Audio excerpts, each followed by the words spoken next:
and welcome to yet another one of our Rand Swiss weekly wraps. As usual, what we'll do is we'll cover what happened in the last week or so and how it affects you and your investments going forward. 3 topics this week as usual. The first one is the US Fed, Jerome Powell's speech. The next is China. There's been an incredible wrap-up in rioting and protest there. And then finally, we're going to discuss the local news, the big news at home, which is, of course, Cyril Ramaphosa and what's happening with regards to the Fala investigations, etc. Okay, let's start up with the US Fed. So, Jerome Powell came out with a speech this week. I didn't find anything too dramatically surprising there. The market did treat it quite positively. He did kind of what we expected, talking about the fact that we're still going to be raising rates, but they're not going to be as fast as been anticipated. I think a 0.5% interest rate hike is pretty much the expectation at the moment for the next hike, barring, of course, a surprising inflation number, which I don't think is going to happen. We had PCE numbers coming out earlier this week, and they were lower than expected. I think the inflation pressure in the US, at least for the next little while, is going to be lower than anticipated. We have a number of factors: housing, and especially medical insurance, cost of medical inflation. Probably going to be like a little headwind to high inflation for a little while. So we don't expect inflation to really get out of order anytime soon in the US. There is a possibility that we might have a bit of surprise coming through because there's a railway strike that might be occurring that might cause a little bit of inflation around the Christmas period. I mean, if you can't access things because things aren't being transported by rail to where you are, you might just want to buy things at a higher price, especially if it's Christmas time and you want to do whatever. So that might be an issue. But right now, I think at the moment as I speak, that is the government's hands, the US government's hands, and they might basically be willing to, effectively ban the strike, at least for a little while. Okay, so that is the US at the moment, and I don't think there's too much has changed. I think the market just was positive and it's going higher because if there's no negative surprise, they just want to drift higher at the moment. The next thing is China. Those protests in China have really gone on longer than anticipated. So firstly, you must understand when it comes to China just how brave it is to protest in China. Okay, in China you can't even enter your house unless the phone that you have has a green kind of like a symbol signifying that you basically don't have COVID. If the government and they can do it remotely turn that to red, you can't even enter your own apartment. You have to go and be basically quarantined, often at your own cost. There's been videos coming out of these massive camps being built up, 100,000 people almost in individual little compartments, quarantined camps. The people that are protesting are aware of that. They know that if they do protest, they're almost certainly going to be identified. It's not like, for instance, in the US we had those Black Lives Matter protests where people were in these masks and they ran about and nobody knew who they were, and they may have burnt this or that or done whatever. They basically had a very good chance of not being caught unless they were caught on the day. In China, it doesn't matter. They'll find you. Okay, months later they'll find you. They have much better surveillance infrastructure than the US does. So even if you cover your face, they can identify you. There's a human being can't identify a person that covers, for instance, their nose, their mouth, and just leaves the eyes open. The eyes are plenty to identify if you have a computer. I mean, the distance, the spacing, all the kind of factors. The Chinese even have the ability to identify a person just by the way they walk, gait identification. So the way you walk, the cadence of your steps, whether you basically sway to one another, everyone has an individual way of walking that can be identified. Okay. They track you from wherever you're going. Your phone is always basically being monitored. So they can pretty much identify where you've been, number one. Number two, they don't need to catch you doing anything particularly bad. You can get years in prison in China for basically disruptive gatherings. So if you just in the vicinity of a gathering that is disruptive, that is enough for them to put you in jail for multiple years. Okay? So the people that are protesting in China pretty much know that this is going to be pretty bad for them. The only reason that they are protesting is because things are as bad as it appears to be. People are being basically shut into their buildings when there's a COVID situation. And what kind of triggered the last round of rioting, this latest round of rioting, was the fact that there was a building that burnt down. There was a fire. The rumor is apparently the government had actually welded the exit shut, so people were not able to exit. and people also were not able to leave their own buildings to go and try and help these people that were in the burning buildings. So there's videos of people on their balconies basically videotaping this, videoing or recording this building burning, with screams of people burnt alive being heard and being unable to either help them, and the people that inside were unable to basically get out. So that is what kind of triggered the last thing. And I think this is something that made a really big impact in China, because everybody in those areas kind of have experienced something like this. Yeah, this being locked in, being unable to exit.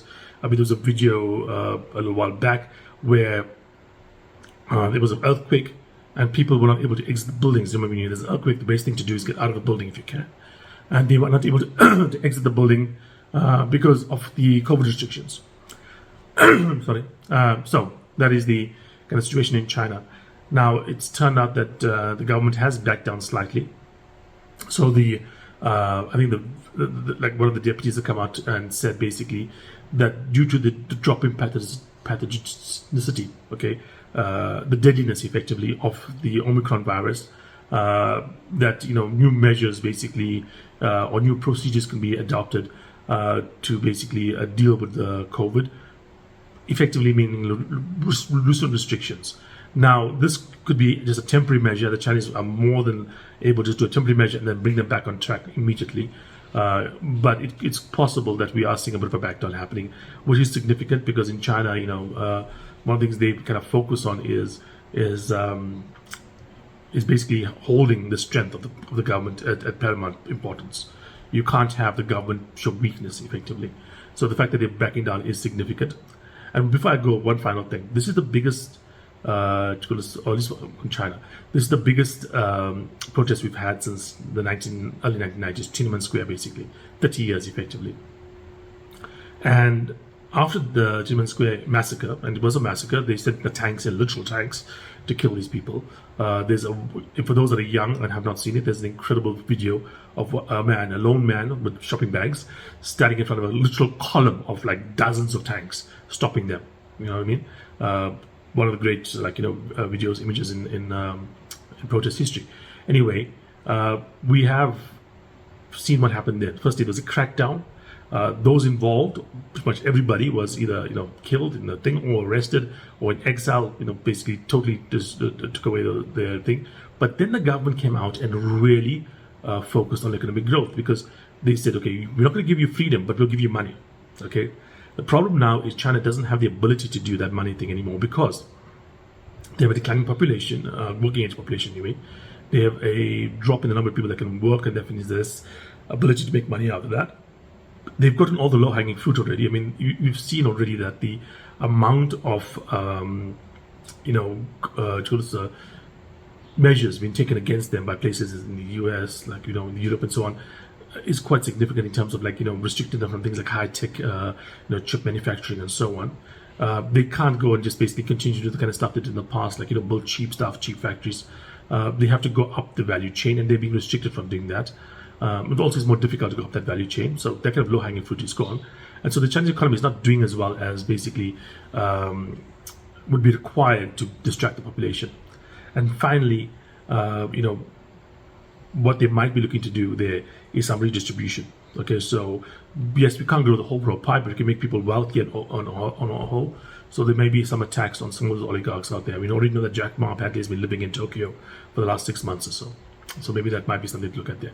So finally, coming to the big news in South Africa, our President Cyril Ramaphosa is under pressure because of some strange occurrences.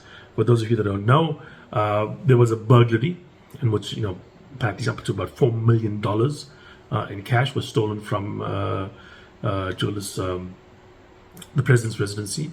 Why was there $4 million, or why was there that kind of cash? I mean, you're not allowed to have that kind of cash in South Africa. We have exchange controls. If you have foreign currency, you're able to exchange it. You can't keep it around. So what happened then is that we saw an investigation being done. That investigation basically was done by an independent panel The results came out this week, and pretty much they said there's a case to answer for, which is obviously true. I mean, it's very clear that there's something weird happened here. I mean, the explanation given that some guy came along, bought some animals, gave, hundreds of thousands of dollars, for those animals, and then never picked the animals up. Paid cash and never picked the animals up.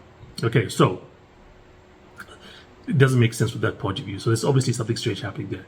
And even though it's not like the Zuma situation in which there's obvious, state funds being involved, even as a usual citizen, if I had a couple, $100,000 in my safe at home, I'd get in trouble if the government found out. If they found out that I had that kind of money, it'll be a big problem. But so what is happening is that we are seeing a situation where the amount of I'm going to say focus is probably too much for what you would expect if someone else had done it, but it's by no means unjustified that this basically should be investigated and that the punishment should be severe, by law if he is found guilty or as found to have done having this money in his safe or in his possession. Like I said, if I had that kind of money, if I had done the exact same thing, I would not be surprised if the government found out about it, that I'd be arrested and that I'd have a criminal case to answer for, etc., etc. Now the thing is that we've seen far worse things being done by government politicians, by the politicians in Africa. Yes, this is a crime, but it's not as bad as the other crimes that have been committed by South African politicians. So even though, like I said, this is a real situation, a real crime that has been committed, there's also a significant political angle here. If he was basically as popular or as strong in the party as, for instance, Jacob Zuma was, he basically would, Jacob Zuma is prime, of course, he would not have faced this investigations, but he is. What's happened here is we are seeing some factions in the ANC use this as an opportunity to attack Cyril Ramaphosa, again, for a real crime. And at the same time, we see the opposition, like the DA, come out and say, yes, this is a real crime, we know it's crime, but we want early elections. Now, that's very unlikely to occur. Why? Because the ANC doesn't want to just give up power for no reason. Look at the Tory party in the UK. If they had elections today, they would definitely lose. Okay, but by law, they don't have to for a couple of years, so they're going to keep in power for a couple of years, being as unpopular as they are. The same thing with the ANC. Why would they go and basically give up what they already have? And there's no upside for them. There's only downside. Basically, they lose power. There's no reason for them in early elections. They're not going to have an early election. They'll have a replacement of Cyril Ramaphosa by somebody else if it does occur. Now, in the next couple of weeks, we're going to have things happening. I think the NEC meeting is happening really soon. We're also going to have a parliamentary debate on this particular topic, and then I think the NASDAQ there's going to be an elective conference at the ANC the week after. So it's going to be a really dense couple of weeks. Now, why am I talking about this? Politics, of course, are important to Africans, but what's been happening? When the news broke about this particular thing happening, the round weekend from about 1690, 1695, 17, round about there, to basically 1795. It's a round movement, effectively. Okay? That is more than 5%, and it happened in a day. Why? Because the market views Cyril Ramaphosa as being the best of the options available. If he is replaced, everybody that is likely to replace him is viewed more negatively by the market than he is. Like I said, again, totally likely from what we see the evidence, there's a significant chance a crime was committed, blah, blah, blah. But even then, like I said, the crime that he's being accused of, again, if it was for me, terrible, prison, blah, blah, blah. For politicians in Africa, that's not the kind of stuff that usually gets you in trouble, okay? And in fact, we've seen many people do much worse and get away with it, okay? So, the view is that this is politically motivated. It's not just a pure cleaning house thing in the ANC. And if it's politically motivated, who's the political people that are doing this? And they turn out to be a bunch that the market rate does not like. And that is the issue that we're seeing right now. If Ramaphosa is replaced, we can have a couple more years of ANC rule before the next election, and the people that are going to take charge are going to be some of the less attractive to the market people in the ANC. They'll be from the faction the market does not like. Okay, we'll probably see the currency weaken. We'll probably see some pressure, downward pressure on the market, kind of like the reverse whenever we saw Zuma basically under pressure. Every time there was a few years ago, whenever time Zuma was likely to be something negative happening to him, we saw the market spike, we saw the rand strengthen. Okay, there'll be a reverse here. Then more news comes up about Ramaphosa basically having more troubles, the rand will probably weaken, and the market will also weaken along with that. Of course, in South Africa, because of our rand hedges, when the currency weakens, resources and industrials, because of the rand hedge stocks, usually have some protection, but you'll really see that come through in the financial sector, and we've seen that early this week. Whenever just even the bad news happened, the news broke that negative stuff was happening at Cyril Ramaphosa, we did see that the financial sector especially was suffering because of it. Okay, so that's what we're going to watch out for. Okay, thanks for joining me, and I look forward to seeing you guys again next week. Have a good week. Cheers.